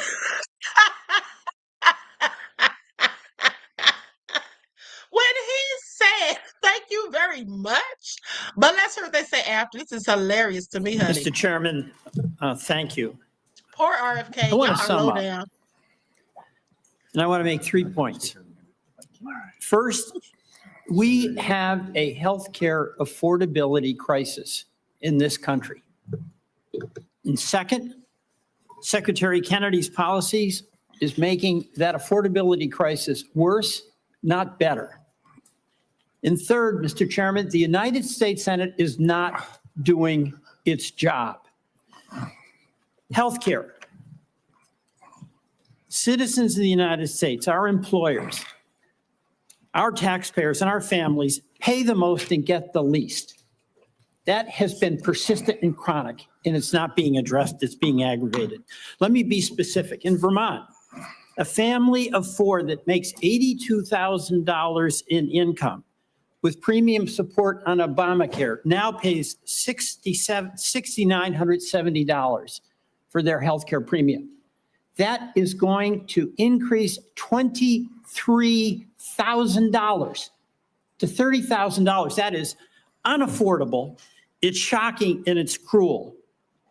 The big beautiful bill that we're talking about, Vermonters are going to lose 45,000 families lose health care. That is going to be a hammer blow to our hospitals because those folks who lose health care don't get a guarantee they won't get sick, and they're going to show up at our community hospitals. Our community hospitals are going to treat them, and they aren't going to be compensated. And it's why Vermont community hospitals are on a financial thin ice, and that's true that about 338 hospitals around our country are in danger of closing. Second, Mr. Chairman, I believe the Secretary made assurances to this committee, and he has not kept the promises he made. Prices have not come down, they've gone up. He assured Senator Cassidy that he would not change the standards for vaccine review. Yet since his confirmation, all 17 members of the Vaccine Advisory Board have been fired by him. He has limited the use of COVID-19 vaccine. And he has inexplicably canceled $500 million in vaccine research and funding. So, I'm not surprised. Stephen Miller credited you with being the crown jewel of the cabinet. And my observation about the crown jewel of the cabinet and the policies of folks who get rewarded are the ones who fire those in service that speak truth to power. Susan Menares, we've gone over that, fired because she refused to fire herself, staff without cause, and refused to rubber stamp changes to the vaccine schedule without data. It's very interesting how they're going in on him and whatnot. But if you recall, didn't the same thing happen, in fact, to Dr. Fauci, aka Fauci? Didn't the same thing happen to him? Remember how Rand Paul was going in on him at those when they were talking at during Congress or whatever, when they had the press conferences and all of that, or when they had the sessions? If you remember, Rand Paul was going in hard on Fauci, catching him in lies too. Okay, because I was here for it, because I can't stand Fauci. So, just pay attention, honey, because at the end of the day, it's a lot of stuff going on. It's a lot being said from both sides, for and against. So how are people supposed to know who to believe? That's why you have to do your own research, if you ask me. Now, mind you, there's a Florida governor who is talking about that venom and what he plans to do about it. So let's get into it, because the Florida Surgeon General, shall I say, plans on getting rid of the mandates for venom. Okay, and that's causing a bit of an uproar. So let's get into it.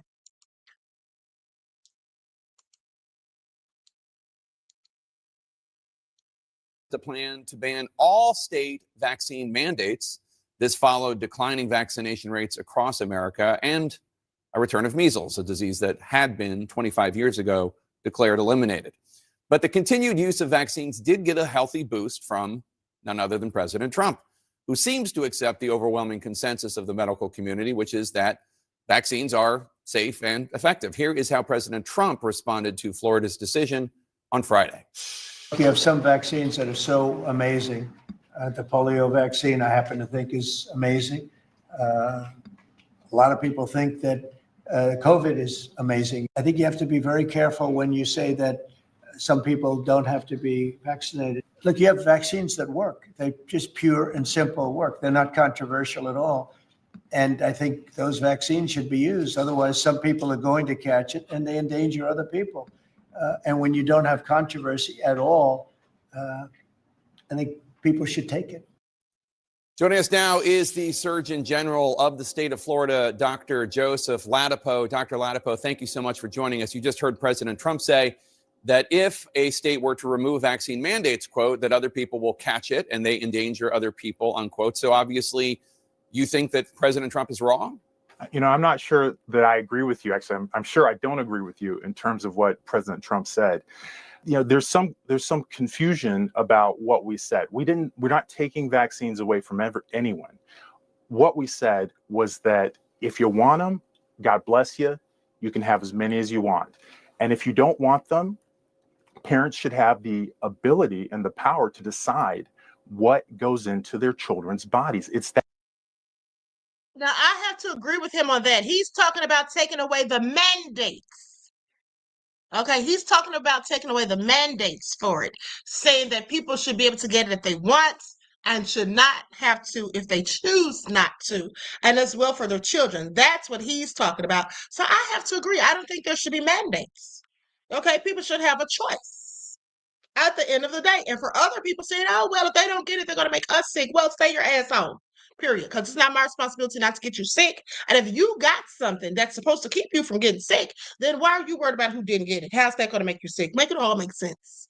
I have questions. That simple. So as you know, the medical community really disagrees with your position in general. Your predecessor, former Florida Surgeon General Scott Rivkees, criticized your plan. He warned that, quote, children in Florida will now be more at risk of vaccine preventable illnesses than at any time in recent history. And he says it's not just Florida children that you are putting at risk, but you're also putting at risk the entire broader U.S. population. What's your response to him? Yeah, so, you know, Dr. Rivkees was my predecessor here. He's not putting those people at risk. Here's the thing. If he's saying that you can take it if you want or have it for your kids if you want and you don't have to if you don't want, if the kids were to get anything, wouldn't it be their parents' fault, not his? He just gave them the option. Like, sit down, okay? Stop trying to blame people or whatever. Come up with asinine excuses. At the Department of Health, and I you know, it's a great. There's a lot there, and I think first of all, it's important to remember that there are countries out there that don't have vaccine mandates for school. Sweden is an example of a country like that. The United Kingdom. Well, hold on, where is that comment? I was trying to put a comment on the screen. Hold on, let me go back to it. Here it is. D. Major Scaler says, respectfully, I disagree, Queen. There are certain venom that everyone should have. Well, maybe there is. But I still said what I said. I don't think it should be mandated, whether you should have it or not. It should be your damn choice if you want to have it. Okay, that's how that should go. Nobody should be telling me what I need or have to do. This is my body, period. Okay, why does that work when we talk about abortions, but not when we talk about other stuff? Okay, if people don't want to do something, then they shouldn't be forced to do it, period. I didn't say that there aren't some that people need, but it should be up to them, period. Because at the end of the day, some people are allergic to certain things in some of these products. What about that? What do we do about that? Okay, I'm not saying that there aren't some that everybody should likely take. That's already been proven, I would think. So some of the ones that we all had to take when we were growing up, that's not the point. The point is nobody in the government should be telling anybody what we have to do. I'm grown. How about you? I believe is another example. I think Denmark also.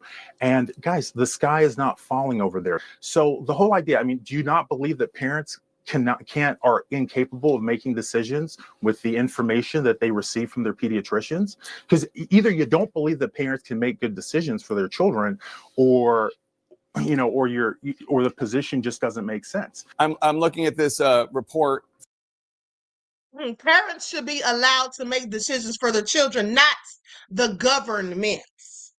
Okay, parents should be allowed to make choices for their children, not the government. They're your children. You brought them here, not the government. That's how that should go. Now, D Major says, sure, it's your choice. I don't think it should be forced, but it shouldn't be discouraged either. Well, who's discouraging it? Who's discouraging it? Nobody is. He's just giving them a choice, and that's not discouraging it. He's not telling them not to take it, don't go get it. He's saying that get it if you want and don't if you don't. That's what he's saying. Nobody's discouraging them. And here's the thing. Even if somebody was discouraging somebody, if you're a grown-ass person and you have common sense and can think for yourself, shouldn't matter if somebody's trying to discourage you, because if you have common sense, then you should know what's good for you and your children and what isn't. And if you don't know, then it would behoove you to do research. Okay, so there's no getting out of it. The bottom line is grown people are grown for a reason, and they should be able to make their own decisions. Just because you have people trying to discourage you doesn't mean you have to listen. There's always going to be outside noise. There's going to be people that try to discourage us from doing things that we probably should do and things that we shouldn't do. And there's going to be people trying to encourage us to do the same. So with that all being said, the choice is up to you nonetheless. We all have choices to make. I mean, at the end of the day, there are some people who will try to talk us in or out of things. That's just life. From your department from April, showing that more people in Florida are seeking religious exemptions for vaccines. And at the same time, Florida is seeing rising cases of hepatitis A and whooping cough and chickenpox. This is in your own report, your own department's report. Before you made this decision to try to lift vaccine mandates for Florida, which include obviously public schools, did your department do any data analysis? Did you do any data projection of how many new cases of these diseases there will be in Florida once you remove vaccine mandates? Absolutely. So absolutely not, because it's not you mentioned whooping cough there. So there's this conflation of the science and sort of what is the right and wrong thing to do. So scientifically, you mentioned whooping cough. So that's an example. This is part of the issue with informed consent. That's an example of a vaccine that is ineffective. The data show that it's ineffective at preventing transmission. So sort of mandates with that really don't have anything to do with the notion of transmission. And then in terms of, like analysis, well, ultimately, this is an issue very clearly of parents' rights. So do I need to analyze whether it's appropriate for parents to be able to decide what goes into their children's bodies? I don't need to do an analysis on that. So you're trying to lift the vaccine mandate in Florida, and your department and you did not even do a projection as to how this could impact public health. So you have not. First of all, let me tell you something. He's talking about they should have done this and they should have done that. Shut your ass up. He said what he said. Okay, if you don't like it, too bad. Don't live in his state. How about that? Here's the thing. At the end of the day, he's talking about projected health crisis or whatever. But if some parents are not making their children get it, and some parents still are, the ones that get it are the ones that don't going to infect them. Because isn't the purpose of it to keep them from having things transmitted? Isn't that what he was just talking about? So what difference does it make? What difference does it make? But let's continue. Prepared hospitals in the Florida counties most at risk with the best treatments for any outbreaks of measles, mumps, rubella, whooping cough, polio, and you have not looked into how many kids might now get these preventable diseases? That's what you're saying? No, that's what you said. What I'm saying is that it's an issue of right and wrong in terms of whether parents should be able to control, have ultimate authority over what happens to their kids' bodies. And in terms of outbreaks, we do have outbreaks in Florida, just like every state. Hold on. So let me ask y'all this. So are you all telling me, and I'm asking this specifically to you, D Major. So are some of you all in the chat telling me that you think that the government should have a say-so over your kids rather than you? Is that what y'all are telling me? One's in the chat. If you think that the government should decide whether or not you have to give certain things to your children, or should that be up to the parents? One, if it's up to the government, and two, if it should be up to the parents. Okay, one, if it's up to the government, and two's for the parents. D Major Skeller says it promotes community immunity. No, it doesn't. No, it doesn't. What are you talking about? What are you talking about? If somebody has it, let's say, for example, if you have it for measles and I don't, and then I catch measles, am I going to give you the measles? D Major Scaling up. Answer that. Yes or no? If you have it for the measles and I don't, and I go get the measles and come around you, are you going to have to be worried about getting the measles? Yes or no? Okay, so most of you all are saying no. Red area says they can say if you don't get, you can't be in school. No, they can't say that. The reason they can't say that is because the governor or the Surgeon General just said that he's going to remove the mandates. If the mandates are removed, they can't tell you that they can't come to school because there's no mandate saying they have to get it. So what are they going to do? Tell your child they can't come to school? But they can come to school because they already said it's no mandates. Now, if they say it's mandated and you don't get it, that's a whole nother story. We're not talking about that, though. Y'all need to follow. Y'all need to follow. Red area says, yes, if the person is immunocompromised. Okay, well, here's the thing. So then you're saying that venom doesn't work. That's what you're saying. Because you're saying that if D Major Scaling has venom, I don't have venom for measles. I catch the measles, and then he has to be worried about me transmitting it to him. What about the venom that he got? That's not going to protect him. If that's not going to protect him, why the hell does he need to get it? See how y'all don't know what y'all talking about? Please pay attention. Okay, I'm done discussing it, but let's continue. And we manage those, so there are no new special procedures that need to be made. Right, but you're talking about outbreaks of doing different something that no other diseases, state we has manage done. them just as always. But you're talking about doing something that no other state in the United States has done and removing the vaccine. Andrew said, I think D Major went for a coffee for that answer, LOL. Okay, where is he at? I'm just asking questions. Mandate for public schools. You're making a decision that no other Surgeon General in the United States has done. It goes against what's recommended by every top medical organization, including the AMA, the American Academy of Pediatrics, the Boston Center on Emerging Infectious Diseases. It goes against what parents in Florida want. 82% of parents in Florida schools said public schools should require vaccines for measles and polio with health and religious exemptions. It goes against what Senator Rick Scott, a Republican from Florida, wants. He thinks sticking D Major Scaling, you're doing what you always do, beloved. When you can't debunk what I'm saying, you change the field, you change the goalpost. That's what you do. Because now you're saying it doesn't work 100% of the time. I didn't ask you, did it work 100% of the time? Let's go back to what I asked you, and I want you to answer that with a yes or with a no, beloved. If you have venom for measles and I don't, and I go out and catch measles and come around you, do you have to be worried about me giving you the measles? Yes or no? Let's not try to gaslight and deflect, okay? Because you did that last time. We had a little back and forth, and I let you slide. This time, I want a straight answer. So let's get into it, all right? with a religious exemption is fine. It goes against the Florida Medical Association, which in the past has backed Governor DeSantis. So all of these people are wrong, and you are right. Again, sort of casting it in that way. It's not about being right and wrong, man. This man is just ridiculous. I wouldn't even keep talking to him. I would be like, sir, I'm done with this interview. You are clearly obtuse. Okay, Byron said, that has been my position this whole time, Queen. Thank you for using critical thinking skills. Oh, you're welcome. It's no problem, honey. I use critical thinking skills all the time. At least I try to, beloved. Is not what I would do, is not how I look at it. It's a You know, fact. you look at the last, I would say what I would say is that, you know, my history, if you will, is I share what I believe is the right thing to do, whether it's popular or not. You have sovereignty over your body. I mean, that's where it starts. Right. And you should be able to decide what you put in your body. And if you can't decide what you put in your body, I mean, you know, what do you actually, you know, what can.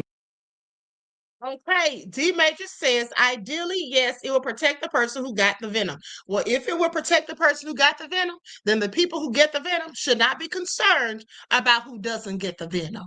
Okay, so if he stops the mandates, you shouldn't be worried about it because you're still going to get your venom. Don't worry about if I get mine. That's all I'm saying. Now let's continue.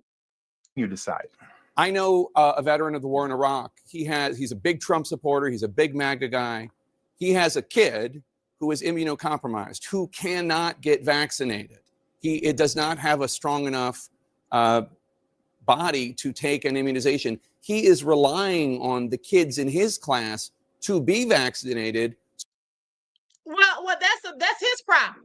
Not trying to be rude or anything, but let me tell you something, honey. Don't run that little con game. Don't run that little tidbit right there to try to make people feel guilty. If your child has some sort of issue to where they can't get the venom, right? Then it is not the responsibility of other parents in the school to worry about your child. That's your responsibility. Facts. Because if there's other parents who don't want their children to get the venom, I'm sure they're not going to make their child get the venom just so your child doesn't have issues. That's your problem. That's your problem. Stay your child at home and homeschool them if that's the case. Get them a tutor. Do what you got to do. That's how that goes. See, that's the problem. That was the problem before, because they tried to make other people feel as if it was our responsibility about the health concerns of other people. Your health is never my concern. It's never my concern. Okay, I'm not responsible for you. All right? I'm not responsible for you. If I have the cold or flu or something that's a communicable disease or whatever that I can give somebody by being around them, then I'll just stay at home until the incubation period is ended. Or I'll wear a mask and take preventive measures when I go somewhere. But what I'm not going to do is get venom if I don't want to. Okay, that's life.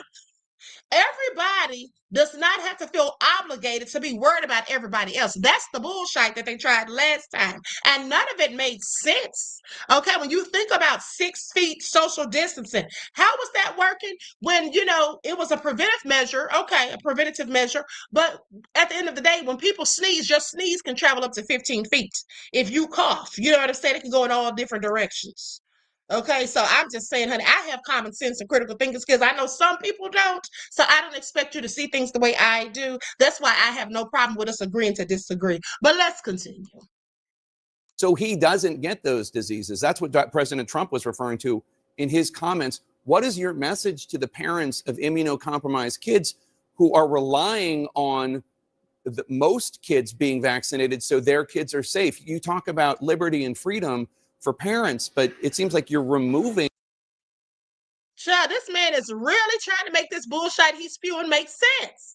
Rely on God.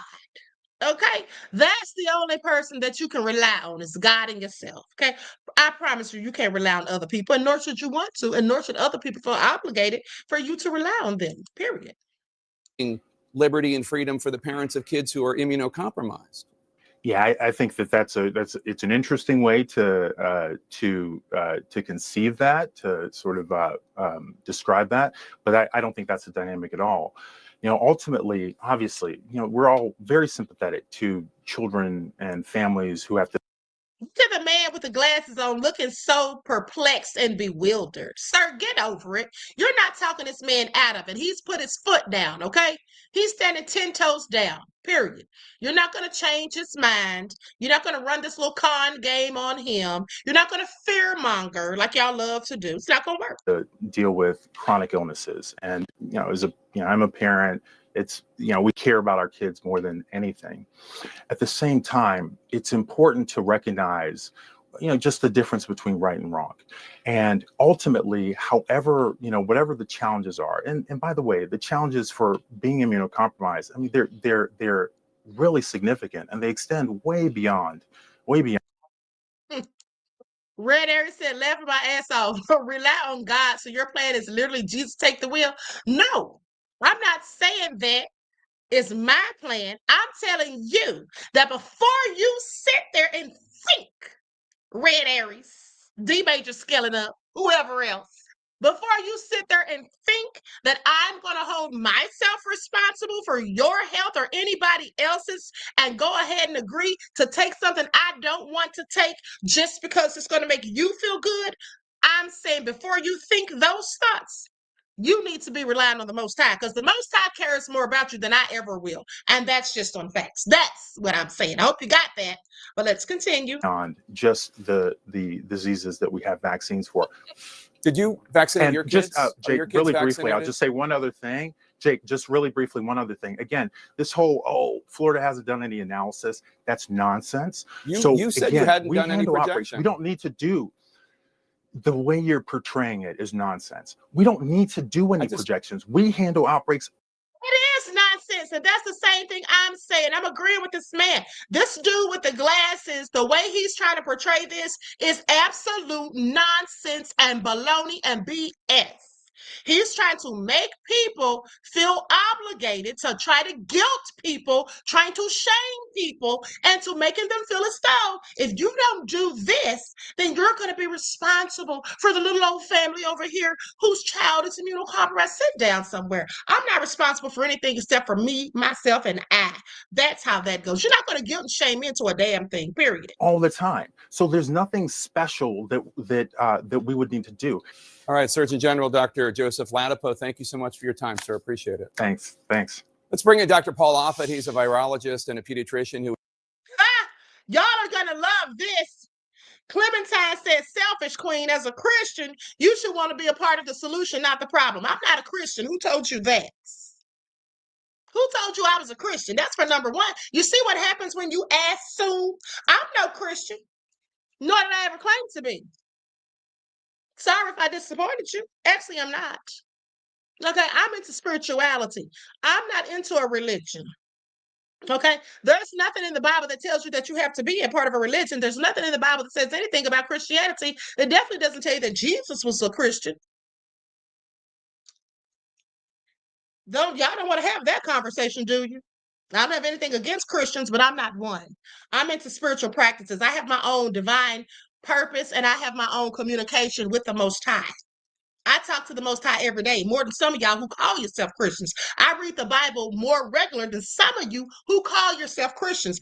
I praise the Most High more regularly than some of you who sit in church every Sunday. That's what I do. And I don't pretend to be holier than thou or pretend that I'm so righteous and above board of everyone else and looking down on those who don't agree in alignment with my thinking. That's what I don't do. I'm no hypocrite, all I'm saying. As many Christians are. So with that all being said, I'm not a part of the problem. I'm a part of the solution. Now, you would think that I'm a part of the problem because you are brainwashed. That's all that is. You're not using critical thinking skills. That's all that is. Now, I'm not saying this to be harsh. I'm saying it because it's absolutely true. You see, if you sit here and think that I'm a part of the problem because I happen to feel that parents who birth children into this world, mothers who carry them for 9 months, fathers who contribute to them being born, at the end of the day, I absolutely think that those are the people who should make decisions for their children until the children get of age to do so for themselves. That's what I think. I don't think it's the government.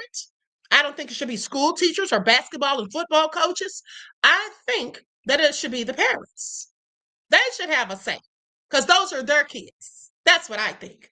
So how the hell is that a problem? That's a problem for people that are brainwashed.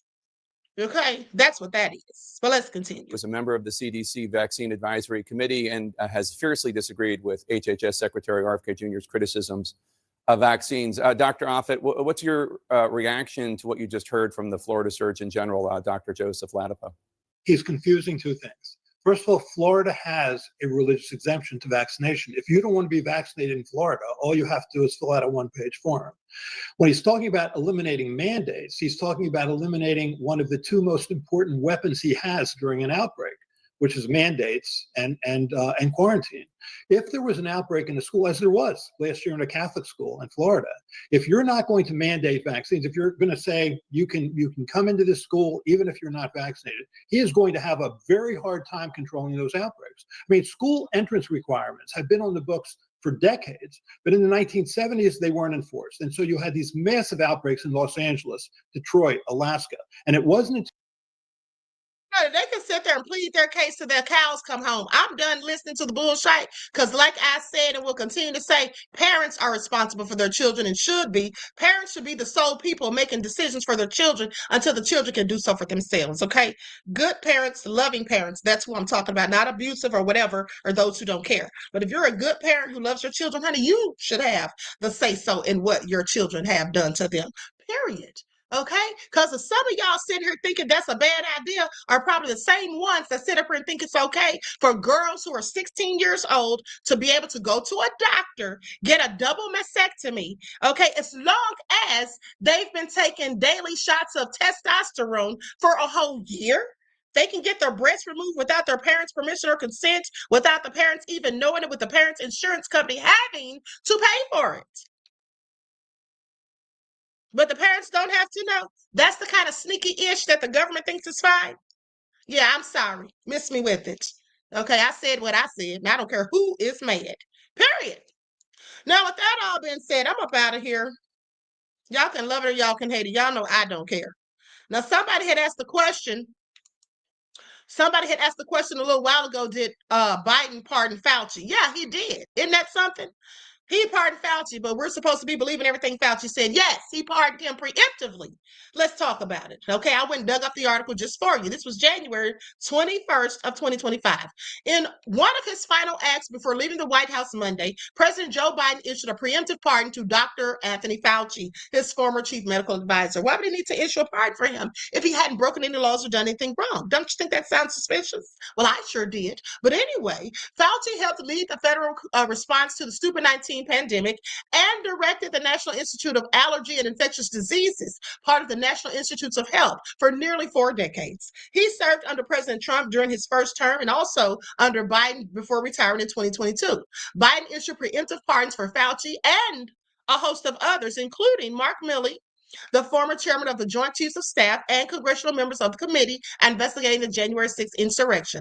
Biden also pardoned the U.S. Capitol and Washington, D.C. police officers who testified before the congressional committee and members of his own family. In announcing the pardons, Biden said they should not be viewed as a tacit admission that they had violated any laws. I have questions, Biden. Now, the pardons prevent Fauci and others from facing prosecution in the future. The issuance of these pardons should not be mistaken as an acknowledgement that any individuals engaged in any wrongdoing, nor should acceptance of or be misconstrued as an admission of guilt for any offense. That's what Biden said in a statement. Our nation owes these public servants a debt of gratitude for their tireless commitment to our country. Fauci served as one of the most visible faces of the government's response to the pandemic. He earned praise from supporters for steady leadership and guidance in response to an unprecedented public health threat. But some Republicans blasted him for mask mandates, and his more vocal critics suggested he should be prosecuted. And I agreed. I absolutely agree. So with that all being said, yeah, he issued a preemptive pardon for Biden or for Fauci. Because he felt like that maybe Trump and his administration would come after him, as well as those other people that he pardoned. Because he knows how Trump does with people he can't stand. Okay, Andrew said, Fauci deleted more people than Hitler. That's why he would pardon him. Allegedly. Okay, allegedly. Now, Red Area says it looks bad, but Biden knew Trump would go after them anyway. Tough choice, but it was right. Yeah, I don't think it was right. I think they should have been arrested. Some of them. I think not the ones who had anything to do with the insurrection. Okay, those police officers who testified, the people who prosecuted, none of them should have been arrested. But Dr. Fauci, I have several questions. So you believe Fauci's on the up and up? Interesting. All right, so with that all being said, everybody please to like and share, subscribe to the channel if you haven't done so already. Okay. X Frank Nitty says, Queen is right, but the BS, we are grown, we have the right to refuse. Exactly. And that's all I'm saying. Like, that's all I'm saying. And here's the thing, beloved. I'm glad you brought that back up, because here's the thing. At the end of the day, the bottom line is, if they start telling us what we have to do about certain things, specifically with somebody like Trump in office, well, when will they stop? When will they stop? Just like I told you all, we should be paying attention when they start shipping those illegals out of here and sending them not back to their homeland, but to a whole nother country, to a prison of which they don't even have any familiarity with. That's not from their homeland. They don't know anybody there, probably can't even speak the language, but sending them there. And then I told you you should be concerned because they might do it to us next. Then, right after I said that, what happened? We heard Trump on a hot mic telling the president, okay, of El Salvador, President Bukele, that he's going to be sending American prisoners over there next. Y'all think it's a game? You give somebody like him an inch, he'll take a mile. That's all I'm saying. Okay, believe it or leave it. Now, also, I forgot to play for you all the hot mic that Zuckerberg and Trump were on. Let's go here. Zuckerberg was bragging about his money or how much money he was going to spend or something, honey. Here we go.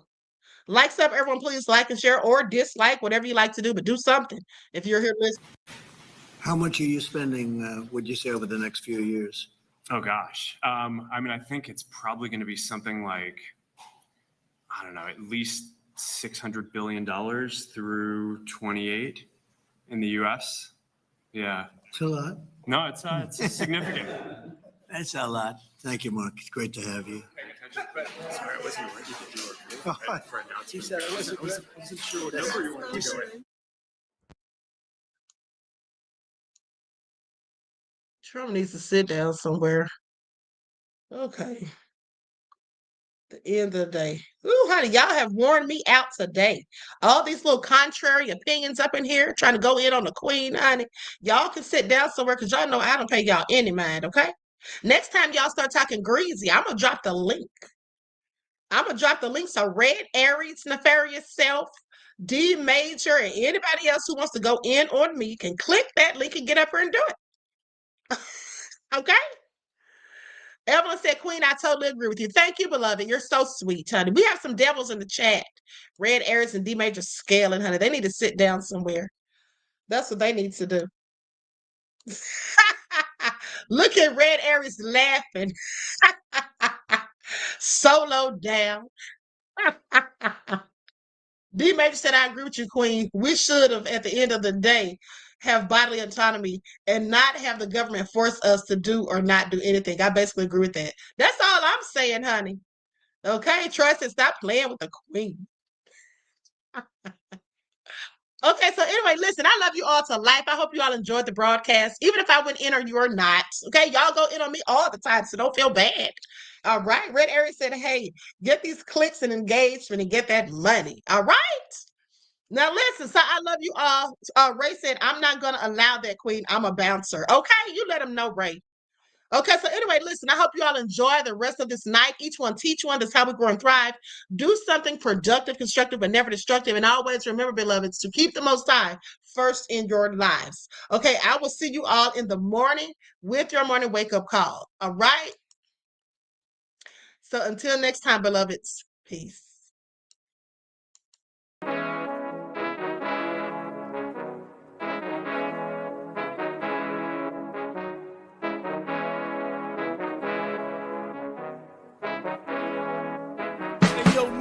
banging with that flavor. Gold all in my skin, God all in my blood.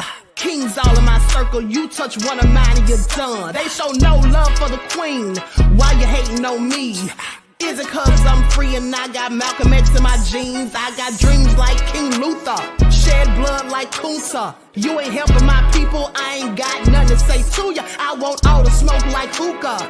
Talking reparations, America won't be great until they give us compensation. I'm like, I'm the hottest right now. See a bunch of lames out here trying to jock on my style. They be doing too much. I'm the queen, it's too easy. It's like they all at Popeyes, how they be talking so greasy. I just sit back and laugh while these haters get madder. So nefarious how they don't want my pockets with cheddar. I tell them they can do better.